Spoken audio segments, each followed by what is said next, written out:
Hey, what is going on, guys? It is Uncle Kobe back with the second installment of my little pre-release weapon comparison slash gun statistics overview slash horse vagina. I don't know, you can call it whatever you want. But if you saw my last one, you know the drill. I go through every weapon and tell you the stats and how I believe the gun will be used in Black Ops 2. And together we try to figure out what guns will be the best when the game finally does come out. And we do this for the sake of entertainment and just overall boredom from Modern Warfare 3. So before I rant on any more, let's get right into it. So in today's video, we're going to be looking at the submachine guns, and this is where I think Treyarch messed up on the first Black Ops, because there was no real SMG that can compete with the assault rifles besides maybe the AK-74U, and that really hurts the competitiveness of the game because it really eliminates any use of the roll system during competitive play. I don't know if you guys watched any of the MLG events from last year, but unsurprisingly everyone used the FAMAS. And to me, that is really boring to watch. So Treyarch really needs to up their SMGs for this new game.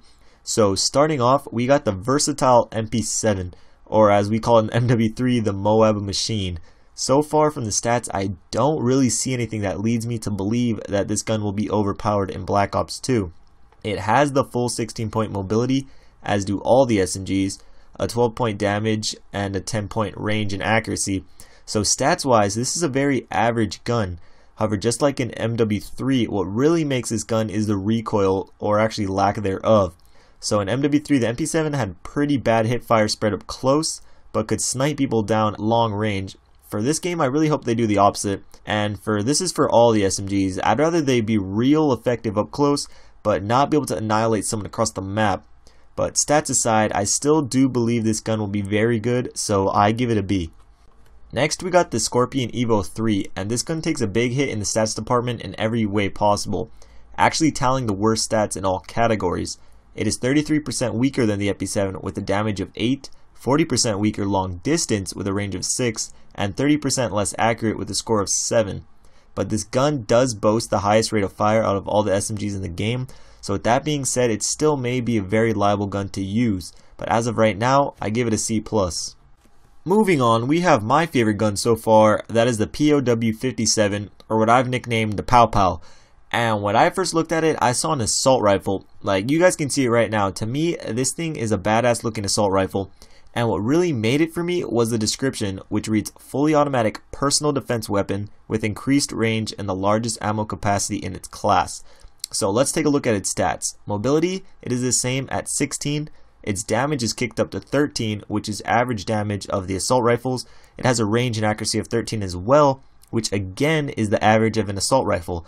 So to me, this thing is an extremely mobile assault rifle with a big ass clip. The only thing that could bring it down would be an awkward recoil, meaning it didn't just go straight up, it kind of goes back and forth, or if it shot extremely slow. But with the large ammo capacity, I highly doubt it.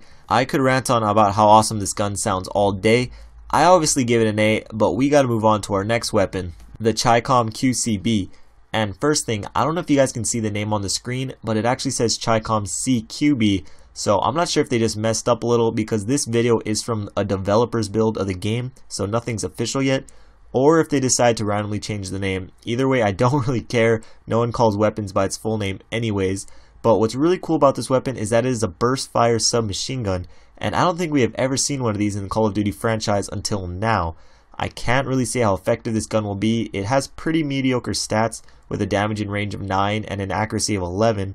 I do presume the recoil will be low since it is a 3-round burst fire weapon, but since it is so weak, I don't see the usefulness of it, especially in close quarter gunfights, but I'll still give it a C just because I think it is cool that Treyarch is trying something new.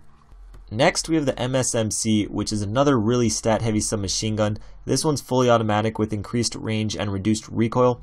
I already do hate the name of this gun though. I don't like how it is 4 separate letters and syllables like MSMC.